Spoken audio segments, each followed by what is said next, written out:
Naam, tarehe 10 ya mwezi wa 9 mwaka 2017, historia ya burudani nchini Tanzania iliandikwa pale Cheka 2 ilipoanzishwa na kuzaliwa, na hii leo tarehe 8 ya mwezi wa 8 mwaka 2025 tupo hapa Mlimani City jijini Dar es Salaam tukisherehekea miaka 8 ya kuzaliwa na kuundwa kwa Cheka 2. Hakika hii ni ishara kubwa, hakika hii ilikuwa ni mapinduzi makubwa ya burudani. Tumeweza kuona tasnia ya comedy jinsi ambavyo imeweza kuleta manufaa makubwa sana kwa vijana, manufaa makubwa sana kwa mtu mmoja mmoja, na imewaheshimisha vijana wengi, imewapatia ajira, na tumeona matukio tofauti tofauti ya comedy yalipopewa heshima. Tumeweza kuona wasanii wa comedy wakitunukiwa tuzo mwanzoni mwa mwaka huu na Mheshimiwa Rais wa Jamhuri ya Muungano wa Tanzania. Hii inatoa picha ni kwa namna gani tasnia hii ya comedy imekuwa, ni kwa namna gani tasnia hii ya comedy imekita mizizi na kuhakikisha inafanya vizuri kama ambavyo ilitakiwa ifanye kwa muda mrefu sana.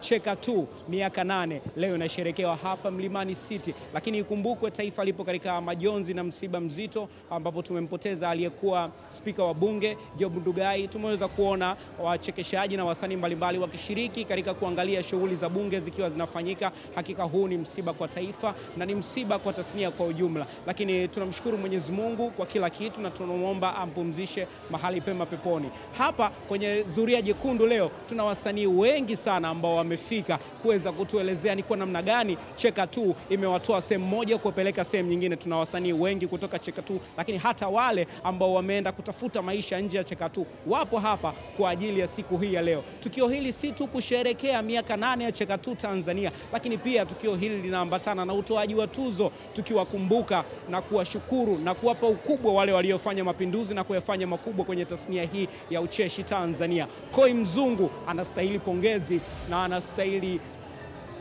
heshima kwa kila alichokifanya. Tumeweza kuona comedy kwa sasa hivi inaheshimika, comedy sasa hivi imekuwa kubwa. Wasanii mbalimbali wanaendesha maisha yao, wasanii mbalimbali wanapata ubalozi, wasanii mbalimbali wanafanya makubwa kwenye taifa la Tanzania. Imekuwa ni tasnia yenye heshima, si kama ilivyokuwa inachukuliwa awali. Na sasa leo tunasherehekea miaka 8 ya Cheka 2 nchini Tanzania. Haya ni mapinduzi makubwa ya burudani. Hii inaashiria ni kwa namna gani tasnia ya burudani inakuwa. Hapa wageni wameshaanza kujongea taratibu kwenye Zuria Jekundu ili kuweza kuona ni kwa namna gani wamejiandaa. Kwa haraka haraka hapa namuona Koi Mzungu, CEO wa Cheka 2, ambaye yeye ni mwanzilishi wa jukwaa hili ambalo limeleta mapinduzi makubwa kwenye tasnia ya burudani na tasnia ya ucheshi kwa jumla.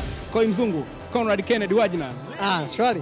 Shwari, mambo vipi? Kama kawa. Bwana, kwanza umependeza sana mzee wangu, na hongera kwa kutimiza miaka 8 ya Cheka 2. Miaka 8 ya Cheka 2 kuanzia 2017 mpaka leo 2025. Unaweza kuizungumzia ni miaka ya aina gani?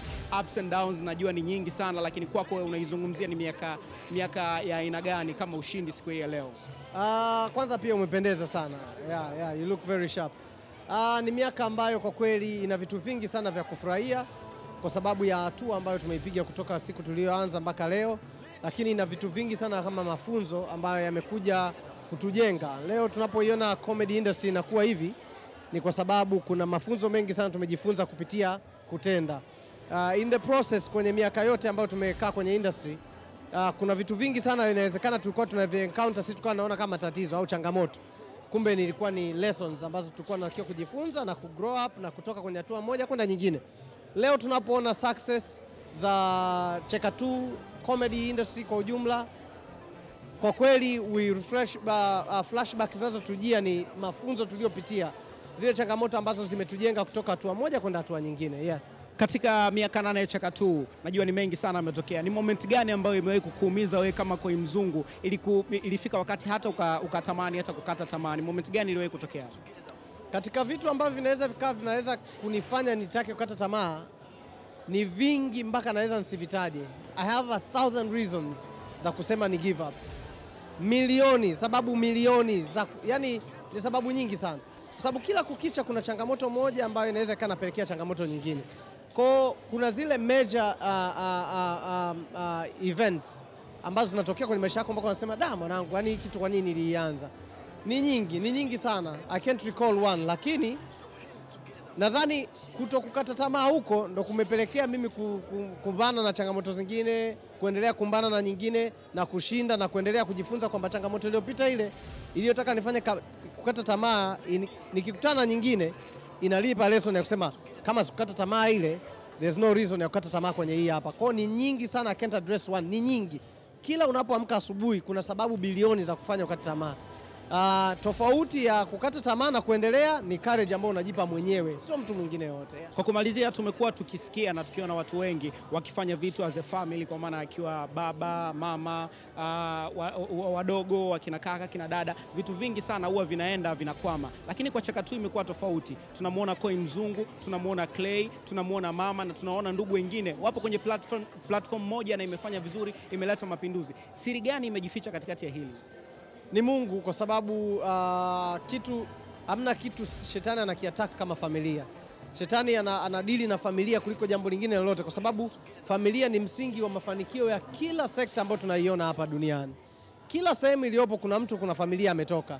Sasa hiyo familia aliyotoka inaweza ikawa sababu kubwa sana ya huyu mtu kurudi nyuma au kuendelea zaidi. Wanaweza wasiwepo kwenye kazi yake direct kama walivyo wa kwangu, lakini wakawa ni chachu ya yeye kuendelea kupiga hatua, au wakawa ni sababu ya huyu mtu kuto kuendelea kabisa. Kwa mimi niseme kwa sisi kuendelea kuwa pamoja, kufanya kazi pamoja sehemu moja na ikaweza kufanikiwa ni Mungu, na hatuna science yoyote ambayo tunaiapply ambayo ni tofauti na wengine ambayo inaweza ikafanya waseme hii familia ni special. No. Ni Mungu, yani ni Mungu ameamua kwa sababu yawezekana Mungu aliona sina mtu mwingine ambaye mtu sio wa familia yangu ambaye angeweza kunisaidia sehemu ambayo anasaidia Clay. Mungu aliona sehemu nyingine ambayo nasaidiwa na Kevi, hakuna mtu mwingine angeweza kufiti pale. Inawezekana kuna mapungufu ambayo mtu mwingine asingeyavumilia, lakini mwanafamilia wangu anajua kabisa haya mapungufu ya mdogo wangu nayajua, haya mapungufu ya mwanangu nayajua, haya mapungufu ya kaka yangu nayajua, akavumilia na hatua ikafikia hatua tuliofikia. Kwa hiyo mimi niseme ni Mungu ametufikisha hapa, na Mungu ana mpango na malengo ya kutufikisha mbali zaidi ya tunapojiona wenyewe. Kwa kumalizia, miaka 8 ya Cheka Tu, wewe binafsi Koi Mzungu unaizungumziaje? Wow, a journey, yeah, a remarkable journey and a beginning of a new journey, kwa sababu miaka 8 sio mwisho wa comedy industry ya Tanzania, lakini miaka 8 ni mwanzo wa hatua kubwa, kwa sababu hapa sasa hivi kila mambo tunayoyafanya yanapimwa kwa miaka 8 tulio spend kwenye market ya comedy.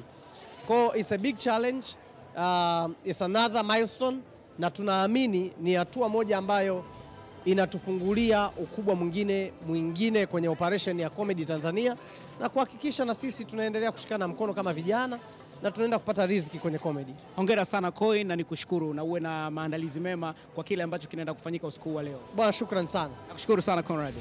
Naam, huyo ni Conrad Kennedy ama Koi Mzungu, CEO wa Cheka Tu. Amezungumza vitu vingi sana, tumeweza kuona amezungumza ni kwa kiasi gani familia yake imekuwa ikimsapoti na kumuunga mkono moja kwa moja kwenye kazi zake. Hakika hii inaleta funzo kubwa kwa watu wengi tofauti. Pembeni yangu hapa ni naye mwanadada Naila Manga, malkia kutoka Cheka Tu. Amependeza kweli kweli. Naila Manga, mambo vipi?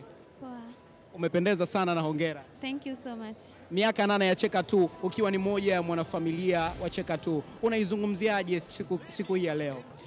Kiukweli kabisa, kwanza nina furaha sana. Imeweza kuniwezesha kutoka kuwa mtoto na kuwa binti sasa. Yeah. Na imeweza kunifanikisha kwamba imeniinua. Yes, kwa hiyo na furaha sana, nasherehekea miaka nikiona kama nimepiga hatua.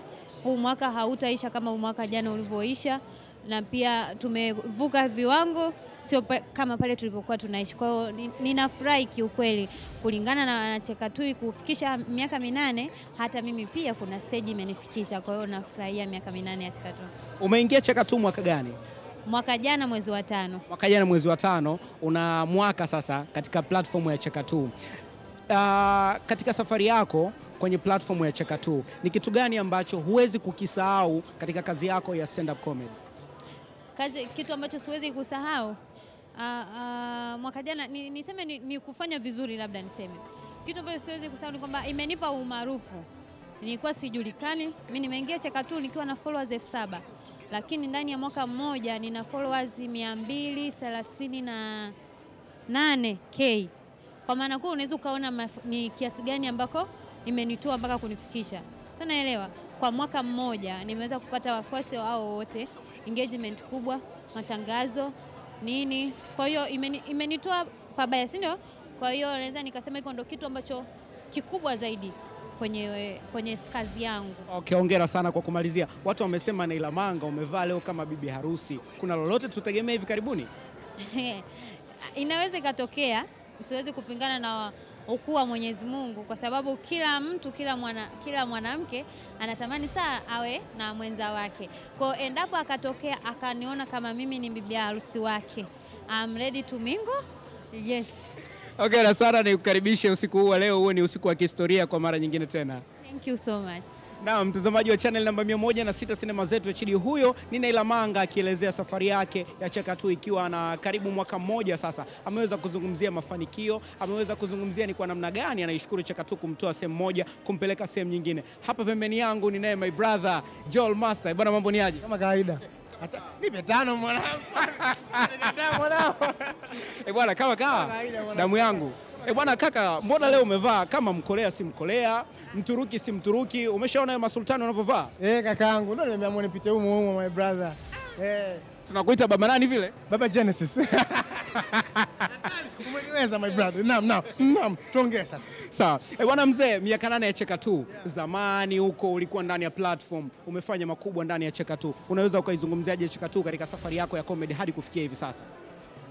Naweza kuizungumzia kama wazazi wangu kwenye industry ya comedy ambao kwa namna moja au nyingine waliweza kunipa nafasi na mimi ile nafasi nikaitumia. Leo nimeweza kufika hapa na kuwa na platform yangu ya The Guy.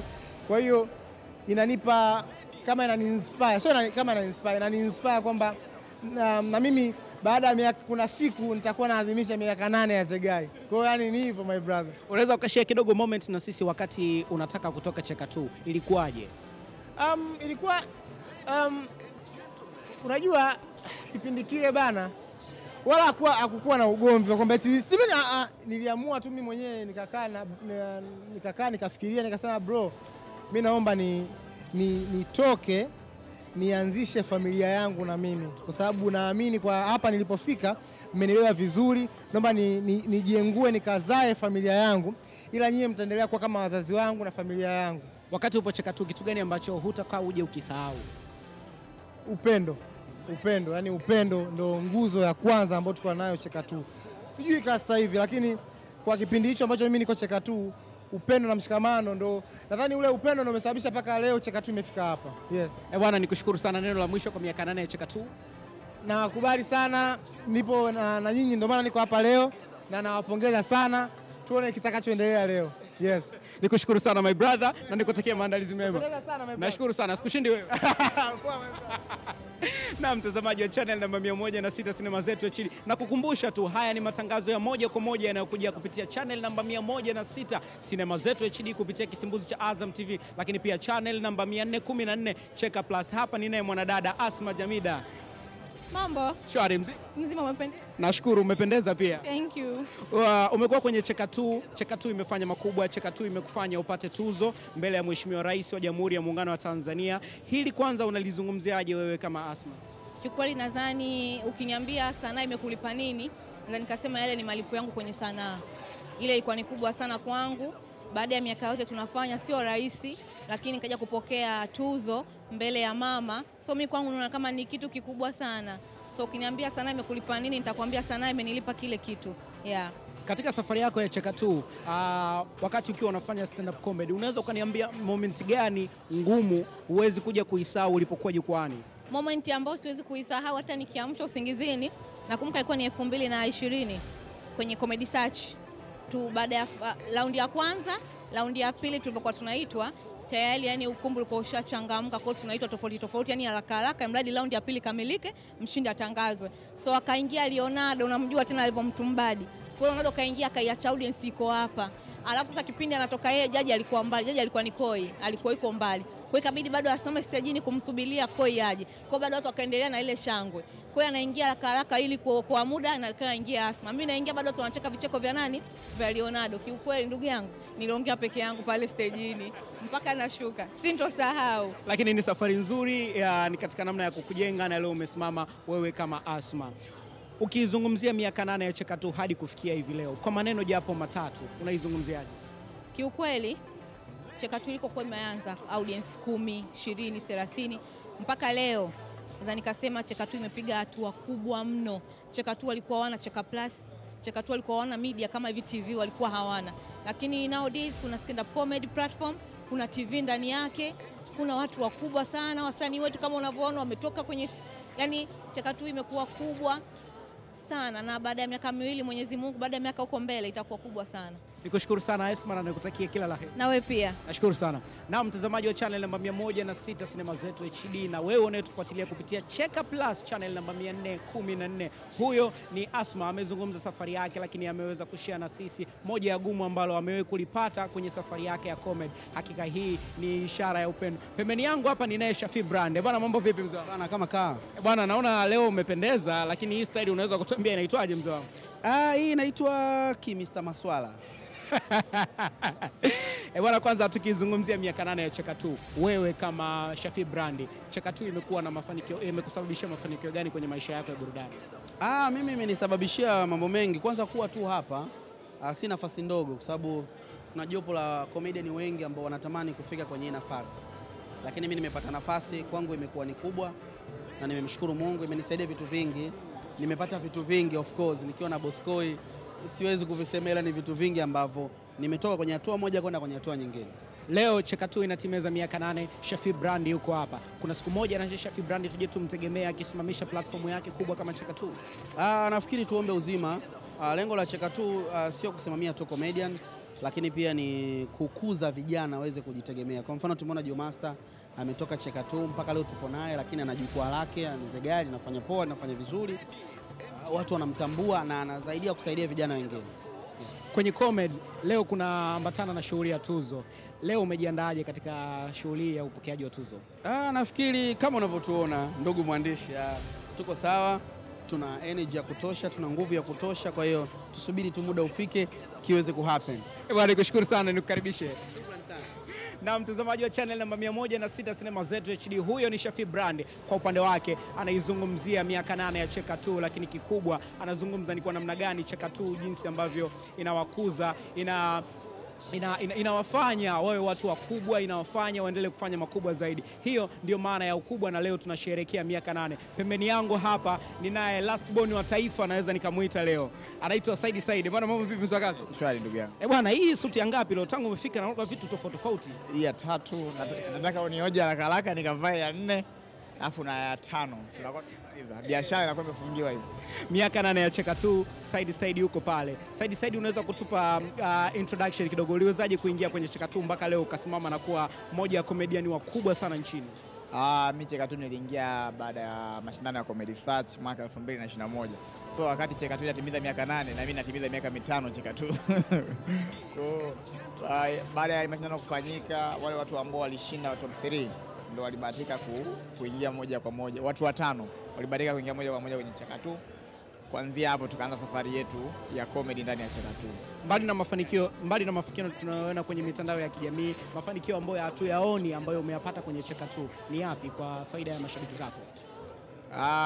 Mafanikio ni mengi. Mimi unajua mara mafanikio uzuri siku zote. Cha kwanza nimepata experience ya kukutana na comedian wa nje ya nchi, yani ambao leo mimi nikisema naenda kufanya show Kenya, Uganda, Rwanda, Burundi, najua nianze kumcheki nani, tufanye nini na nini na nini. Hiyo ni moja ya kitu ambacho kitadumu milele kwenye career yangu. Ni kitu ambacho kitadumu hivyo. Kwamba connection ambayo nimeipata kutoka Cheka 2. Cheka 2 wanapomleta Salvador, automatically mimi nakutana na Salvador na tuna link kuanzia hapo. Wanapomleta Sam Kioko hivyo. Lakini mafanikio mengine yanaelezeka, na miliki Mercedes Benz. Bwana, nikushukuru sana na kutakia maandalizi mema. Hamna shida ndugu yangu, shukrani. Naam, huyo ni Saidi anazungumza mafanikio ambayo ameyapata kwenye platform ya Cheka 2, lakini kikubwa anazungumza ni kwa namna gani inaweza kumsaidia kukutana na watu tofauti tofauti. Platform hii ya Cheka 2 hii inaashiria ni kwa namna gani tasnia ya comedy inaleta mafanikio, inaleta mapinduzi na inawasaidia watu wengi kufikia malengo yao katika tasnia hii ya comedy. Hapa ninaye Kilasi. Bwana mzee, mambo vipi? Kama kawaida mwanangu. Bwana, Cheka 2 umeingia hivi karibuni, lakini imekupa umaarufu mkubwa, umekuwa ni mtu mkubwa unapoizungumzia stand up comedy. Huwezi kumwacha kumzungumzia Kilasi. Hii unaizungumziaje kwa upande wako? Of course ni jambo kwanza la kumshukuru Mwenyezi Mungu kwa sababu hii nafasi ambayo nimeipata, nadhani kuna vijana wengi ambao wanatamani kuipata, lakini Mungu amenisaidia mimi nimekuwa hapa, na nashukuru Cheka 2, namshukuru bosi wangu Koi Mzungu na watu wengine ambao wamefanikisha kuwa hapa. Hata nyinyi Azam pia kama hivi tuna shine hivyo. Simona Uswazi boy leo kabisa. Bwana Kilasi, unadhani kama usingekuwa mchekeshaji, usingekuwa Cheka 2, ungekuwa wapi na ungekuwa unafanya nini? Mimi ndoto zangu ilikuwa niwe mwanajeshi. Kwenda kulinda mipaka huko, of course hicho kitu, lakini ile yayuka. Ilikuwaje ikayuka? Ndio hivyo, katika harakati za kusoma pia kuna vipengele kwa kila darasa unaloenda unakutana na hivyo. Mungu matokeo kidogo ya nini, lakini okay. Kwa dakika moja ukiambiwa uizungumzia Cheka 2, wewe kama Kilasi unaizungumziaje Cheka 2? Cheka 2 mimi kitu ambacho hata mtu akiniuliza hili swali nasema ni chuo cha comedy. Na kwa labda cha kumshauri bosi wangu ifike kipindi aanzishe kabisa Cheka 2 chuo, jiunge na nini hivi na hivi, watu wajiunge kwa ajili ya kuja kujifunza, kwa sababu sisi tunajua ndani yake kuna vitu gani ambavyo tunajifunza ukiachana na mafanikio na kuendesha maisha. Bwana Kilasi, nikushukuru sana, lakini kabla hujaondoka naomba uniambie, kuna siku ulishawahi kupanda kwenye stage ukachekesha, ukatoa joke, ukaamini kwamba hii ni punchline kali sana, alafu audience wasireact kitu chochote? Iliwahi kutokea hiyo siku, na kama ilitokea ulijisikiaje? Hiyo inatokea hiyo inatokea. Kuna muda unapiga hiki unaona hiki hakikubali, lakini kwa sababu tupo muda mrefu unajua ni namna gani ya kuchange na mazingira. Hujanisifia kama nimependeza, lakini umependeza mzee, nimekwambia kama umependeza. Hivi vitu ni adimu mzee wangu. Tukiambia umependeza tunasema na uzuri unachangia kama mnavyoniona watazamaji. Bwana shukrani sana, nikukaribisha uendelee na maandalizi tofauti. Bwana mtazamaji wa channel namba 106 Sinema Zetu HD, na kukumbusha haya ni matangazo moja kwa moja yanayokujia kupitia channel namba 106, lakini pia channel namba 414 Cheka Plus. Leo ni miaka 8 ya Cheka 2. Leo tunafurahia mapinduzi ya comedy nchini. Leo tunafurahia mafanikio ya wasanii yakiambatana na utoaji wa tuzo. Nani atachukua tuzo, nani hatachukua tuzo, mimi na wewe hatujui. Endelea kubaki kwenye runinga yako mbashara kupitia channel namba 106 Sinema Zetu HD, lakini pia channel namba 414. Hapa pembeni yangu ni naye Kisinza. Bwana mambo vipi mzee? Shwari kabisa, ni aje? Bwana shwari, umependeza sana. Asante sana. Hivi vitu sijai kuona navyo, lakini leo kwa mara ya kwanza. Ni kwa sababu ya tuzo tu au miaka 8 pia? Vyote viwili, tuzo na miaka 8, tunaheshimisha tuzo. Tuizungumzie hii style kwanza, kikofia cha kijeda, koti la suti, hii tunaihitaji kitaalamu? Hii tunaita uvivu wa kulima. Wote tunaofanya hapa ni uvivu tu wa kulima kaka, hamna kingine. Miaka 8 ya Cheka 2, ukiwa ndani ya platform kwa muda kidogo, umekuwa umefanya mambo mengi kwenye stage. Cheka 2 imekuongezea kitu gani kwenye career yako ya comedy wewe kama Kilasi? Cheka 2 katika kale yangu imeniongezea watu wa kufahamiana nao. Nimefahamiana nao watu wengi maarufu, viongozi wa serikali kupitia hii platform. Kwa hii platform imenikutanisha na watu ambao ni wazito, ambao sikutarajia kwa mimi kama mimi binafsi kama nitakutana nao. Miaka 8 ya Cheka 2 umeweza kuyafanya makubwa, lakini wewe bwana Kisinza, naomba uniambie safari yako katika Cheka 2, ni moment gani ambayo hutakuja kuisahau? Ilikuwa ni moment ya furaha sana kwako katika hii miaka 8? Katika hii miaka 8 moment yangu ambayo sitoisahau ni siku ambayo napanda show ya kwanza. Mimi ni mshindi wa Comedy Search mkoa wa Mwanza mwaka jana. Kwa hiyo ile nilivyoshinda nikafurahi, lakini moment pendwa zaidi ni ile show yangu ya kwanza. Nilipandishwa kwa heshima na bosi wetu Koi Mzungu na nikafanya vizuri. Yani ile moment sitoisahau maishani. Bwana nikushukuru sana, nikukaribishe uweze kujiandaa kufanya mambo mazuri zaidi kwenye stages. Asante sana. Na mtazamaji wa channel namba 106 Sinema Zetu HD, huyo ni Kisinza ambaye anazungumzia safari yake katika miaka 8 ya Cheka 2. Mengi ameweza kutokea, lakini anaweza kushare na sisi siku ya kwanza alivyopanda kwenye stage ya Cheka 2. Hakika ni kitu ambacho hatakuja ukisahau. Haya ni mafanikio makubwa sana kwenye tasnia ya comedy nchini Tanzania. Pembeni yangu hapa ni Smart J. Bwana mambo ni aje? Safi safi. Bwana, hii ngozi ya chui waogopi TANAPA mzee wangu? Hapana bwana, hapana. TANAPA watakutafuta kaka? Hapana, TANAPA hawezi kunitafuta bwana. Si umeona kitu cha chui lakini kina kibali. Kina kibali kutoka Maliasili. Hongera sana, kwanza umependeza, lakini pia tukizungumzia miaka 8 ya Cheka 2, wewe kama mmoja wa watu ambao upo ndani ya platform ya Cheka 2, miaka 8 ni miaka gani kwako wewe binafsi kama Smart J? Miaka nilionayo bwana, na miaka kama mitatu niko ndani ya platform, natumikia platform. Kwa hiyo ndani ya miaka 8 mimi nina miaka 3. Miaka 3 katika platform ya Cheka 2 imekupa mafanikio gani wewe kama Smart J? Mafanikio imenipa mafanikio makubwa, sababu imeweza kunipa stage time ambayo nilikuwa nahitaji mimi kama msanii, pia imeweza kunipa platform kufahamika kwa watu, pia naonekana sehemu mbalimbali. Hata mwenyewe sasa hizi na enjoy ukipita mbele za watu, yule nakuona bwana. Yeah. Nikushukuru sana na nikukaribishe uweze kwenda kusherekea na kushuhudia kile ambacho kimeandaliwa siku hii ya leo mkiwa mnasherekea miaka 8. Asante. Na mtazamaji wa channel namba 106 Sinema Zetu HD, huyo ni Smart J anaelezea safari yake ndani ya platform ya Cheka2. Hakika hii inaashiria ni kwa namna gani vijana wanaweza kufanya maajabu, vijana wanaweza kuyafanya makubwa kwenye tasnia yoyote ile. Haya ni mapinduzi makubwa sana kwenye tasnia ya burudani na watu wengi wanatakiwa kujifunza. Tumeweza kuona miaka 8 imekuwa ni miaka yenye mafanikio. Cheka2 imetoa watu wengi ambao wamefanya mambo makubwa, lakini tumeweza kuona kupitia platform ya Cheka2 kumeweza kuandaliwa tuzo siku hii ya leo na wasanii wanakwenda kupokea tuzo hizi, wasanii wenyewe wa comedy. Hakika haya ni mafanikio makubwa sana. Hapa pembeni yangu nina Azaboy. Oya na cute kimekaa mahala pake. Kwanza hongera sana, umependeza. Asante sana. Ndo kawaida ya Mpimbwe Garage, ni wauzaji na wasambazaji wa suti ndani na nje ya nchi. Tunajipigia fedha kama wapumbavu, tunapendeza kama wapumbavu. Hii issue ya Mpimbwe Garage imepatikana wapi? Kwa sababu ni Mpimbwe Garage alafu humo ndani kuna vitu vingi sana. Hii imekujaje kwenye career yako ya comedy? Ndo maisha ya Mtanzania kila siku. Mtanzania huwa anatamani afanye kila kitu. Kama ukiona maduka vijijini kwetu, sawa? Mtu anaanza vizuri na duka analiandika kwamba mimi hapa jamani nitakuwa nauza tu mafuta. Wiki ijayo anasema jamani kuna watu hapa wanataka biskuti balaa, anaongeza mafuta na biskuti. Sasa anachoka kuwa anaandika, anasema kwamba sisi ni Mpimbwe mafuta, ni wauzaji wa biskuti. Azaboy, mbali na kusherehekea miaka 8 ya Cheka2 siku hii ya leo, ikitokea Azaboy, mbali na kusherehekea miaka 8 ya Cheka2, lakini leo kuna utoaji wa tuzo. Ikitokea unaambiwa Azaboy, ili ushinde tuzo unatakiwa utoe joke moja, unafikiri ungetoa joke gani? Ningetoa joke ya kwamba zamani nilikuwa mwanamuziki ila kipaji hakijifichi. Kila muziki niliokuwa naimba ulikuwa unachekesha. Kwa hiyo ukaamua uje kwenye kucheka kabisa. Nikaja kwa kuchekesha, hiyo wataipenda moja kwa moja na nitajichukulia tuzo kama mpumbavu ikitokea hivyo. Hongera sana. Hivi huwa inakuchukua muda gani katika kuandaa punchline ambazo unaenda kuziperform jukwani, ikiwa unaambiwa una show wiki ijayo? Inakuchukua muda gani kufanya maandalizi? Ni siku 3, siku 2 au wiki yote? Huaga maandalizi yale ya muda mrefu ni mazuri yakifika hata mwezi mzima.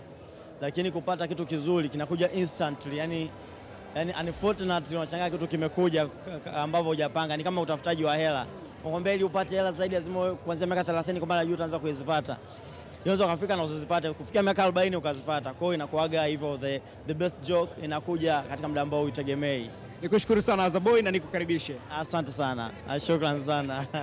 Na mtazamaji wa channel namba 106, huyo ni Azaboy. Amejaribu kuzungumza safari yake ya comedy katika platform ya Cheka2, lakini pia tumeweza kumuuliza ikitokea ili apate tuzo siku hii ya leo atoe joke, angetoa joke gani? Amesema yeye alitamani kuwa mwanamuziki, lakini kila muziki aliyokuwa unaimba ulikuwa unachekesha. Hii inaashiria ni kwa namna gani wasanii hawa wamejipanga, wasanii hawa wanajua nini wanachokifanya, ndio maana wakati wote wanakuwa wapo tayari. Na kukumbusha matangazo haya moja kwa moja na kuja kupitia channel namba 414 Cheka Plus, lakini pia Sinema Zetu HD. Tuko bado hapa Mlimani City, wasanii ni wengi wamefika katika eneo hili.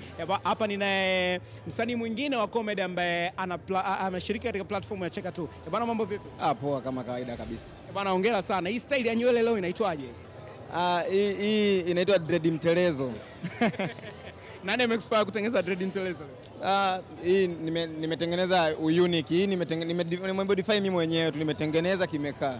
Yeah. Tukisema tuizungumzie miaka 8 ya Cheka2 nchini Tanzania, wewe unaizungumziaje na utuambie una miaka mingapi kwenye platform ya Cheka2? Cheka2 na miaka 8, leo inafanya anniversary, lakini mimi sina miaka 8 kwenye Cheka2, lakini kwa sababu tayari nipo kwenye platform, ni mtoto wa pale, nimekuja kwenye jambo letu, sijakosa. Hii ni miaka 8 ya back to back tangu Cheka2 ianze kuchekesha, imewapa watu furaha, watu imewavunja watu mbavu, na leo ni kwa mara nyingine kwenye jambo kubwa kama hili. Mimi mtoto wa Cheka2, japokuwa sina miaka 8, lakini ni mtoto wa nyumbani, nimekuja kufanya jambo.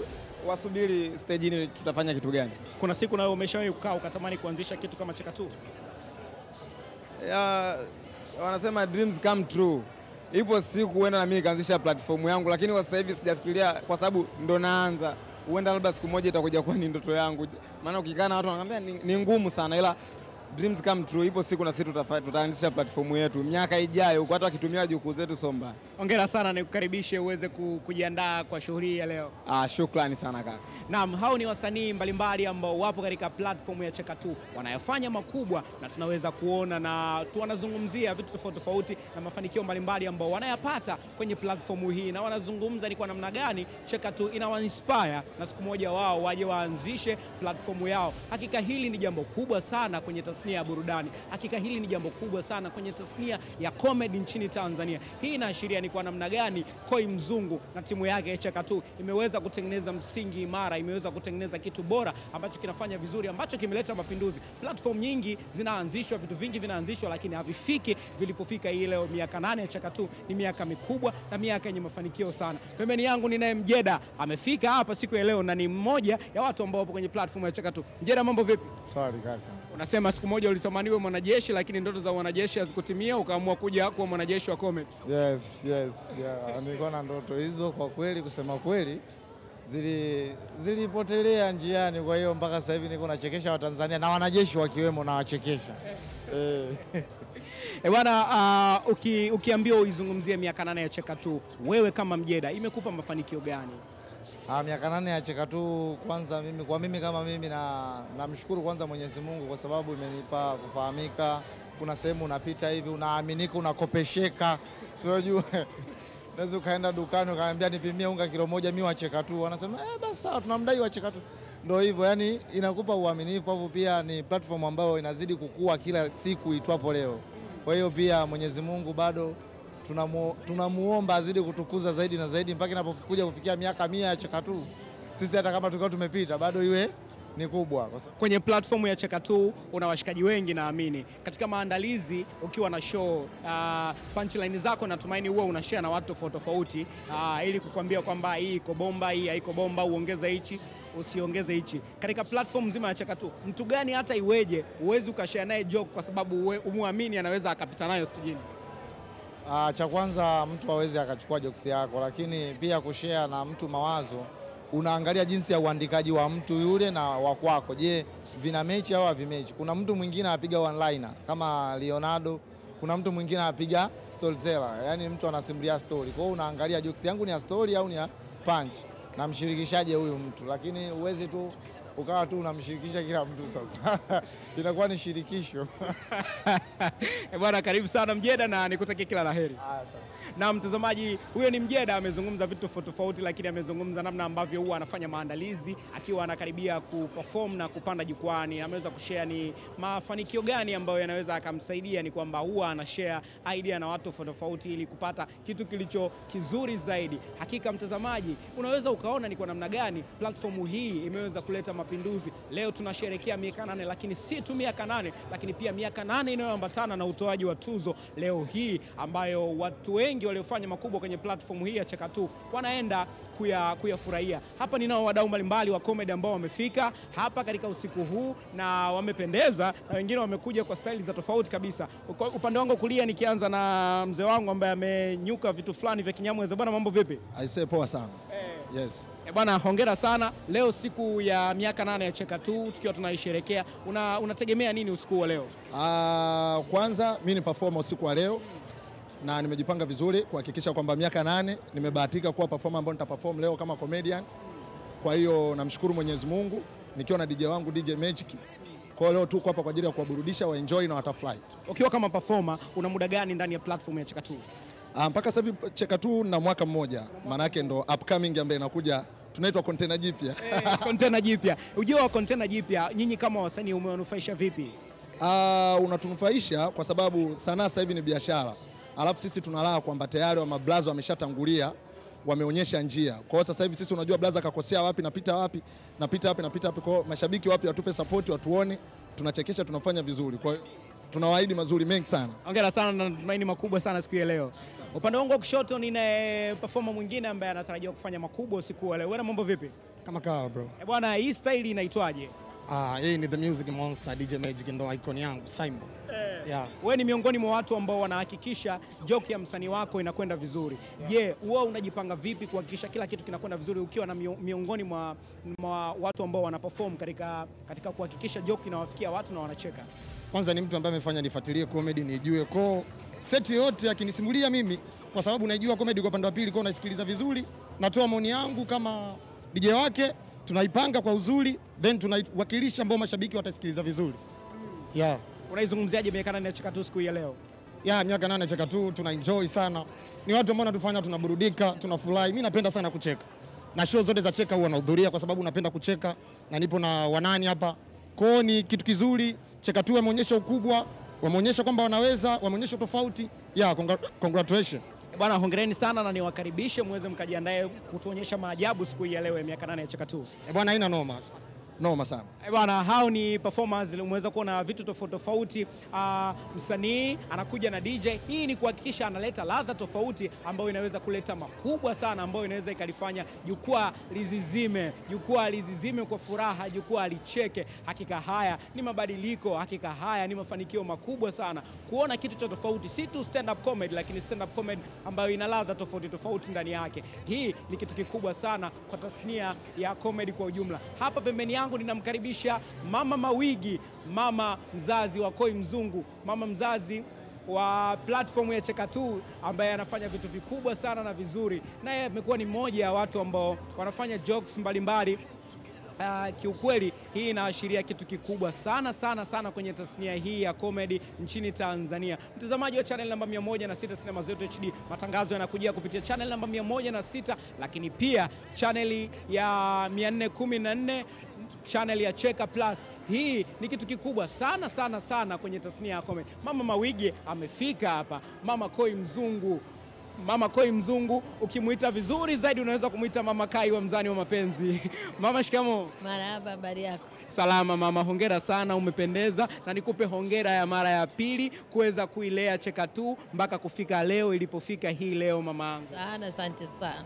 Miaka 8 ya Cheka2 ukiwa ni mama mzazi wa CEO wa platform ya Cheka2, lakini pia mmoja ya wasanii kama Koi ambavyo huwa anapenda kukuita mfanyakazi wake. Unaizungumziaje miaka 8 ya milima na mabonde mpaka kufikia hii leo?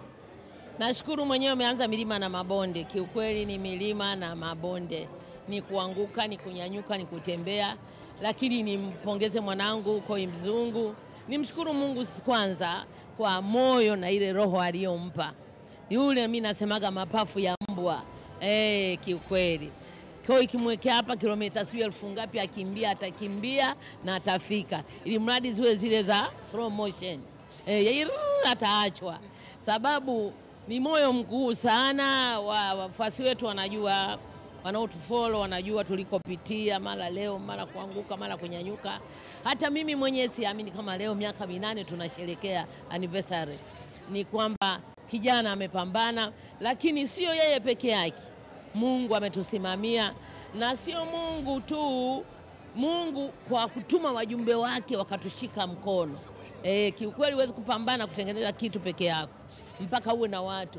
Mungu hawezi kumshika mkono mtu moja kwa moja, ana wajumbe aliowatuma. Sasa kuna wajumbe wametembea na sisi, wamekimbia na sisi, wamelia na sisi, wamecheka na sisi bila kuchoka mpaka leo miaka 8. Mimi nafurahi, najivunia sana. Namshukuru Mungu bila kuchoka. Na nasema Cheka2 ndo platform pekee yenye virutubisho. Ninamaanisha kwamba kila aliyepita Cheka2, hata aliyepita akaondoka amerutubika. Yaani hapa kuna upako wa hatari wa ajabu. Kila anayepita ukienda mbele huwezi kudhoofika. Na hata kila aliyekaa ndani hawezi kudhoofika, nikiwemo mimi mzee mwenyewe. Kitu gani mama kwenye Cheka2 katika hii miaka 8 hutakaa ukisahau katika safari hii mpaka kufikia hii leo? Sitaka nikisahau kipindi cha mpito fulani kilichopita, platform ikadolola. Unajua sisi tunasemaga hii ni send off yetu. Kila mwisho wa mwezi sisi tuna happy, tuna enjoy, lakini kuna wakati tulikaa mwaka mzima bila kufanya show. Kilikuwa ni kipindi kigumu, kilikuwa ni kipindi kizito, kila mtu alisema la kwake, lakini kwa neema ya Mungu alituvusha, na ndio maana leo tunasherehekea miaka 8. mwaka mzima ambao Cheka 2 ilikuwa kimya na watu wakazungumza mengi kama unavyozungumza, wewe kama mama, nafasi yako ilikuwa ni ipi katika kuwapa moyo watoto wako? Mimi unajua tena mama, watoto wakiumia na unaumia zaidi yao, kwa sababu unaumia mara mbili. Kwanza nilikuwa ni msanii ndani ya Cheka 2 ambaye na mimi napata posho, maisha yangu yanakuwa hapa. Pia mimi ni mama wa wale wanaoshughulikia Cheka 2. Kwa hiyo nilikuwa na maumivu mara mbili. Lakini kwa mapenzi ya Mungu ninavyosema tulivuka. Leo tunasherehekea miaka 8 ya Cheka 2, lakini pia utoaji wa tuzo. Mama, umejiandaa vipi ikiwa utashinda tuzo, utaitwa pale jukwani kuichukua tuzo? Nitafurahia sana, lakini pia hata nikikosa sitasikitika kwa sababu platform iko hai. Najua kuna mwaka nitapata. Nikushukuru sana mama, na nikupe hongera kubwa sana kwa hicho ulichokifanya leo. Hivi karibuni umeingia kwenye tasnia ya uigizaji, umekuwa ukifanya vizuri sana. Tunataka utuambie, je, uigizaji na comedy, ukiambiwa uchague kitu kimoja, hapo unaweza ukachagua kipi? Naweza nikachagua comedy kwa sababu mimi comedy ndio imefikisha hapa leo na tuzo 5. Nimefanya comedy miaka 8 na tuzo 5. Kwa hiyo uigizaji na upenda, lakini nitachagua comedy. Nitaifanya comedy mpaka atakavyoishiwa fahamu.